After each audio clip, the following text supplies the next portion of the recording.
Menika belik kajar nggih niki.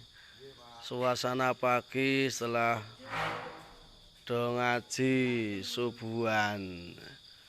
Jumat Wage seger udarane. Monggo sing kersa ngaji neng Langgar Kali Kajar 1 Karangtengah Wonosari Gunung Kidul. Iki ngaji kesepuhan iki santrine tuwek-tuwek. Iki santri teladan iki lho. Segar suasana di desa, di pedesaan. Subhanallah.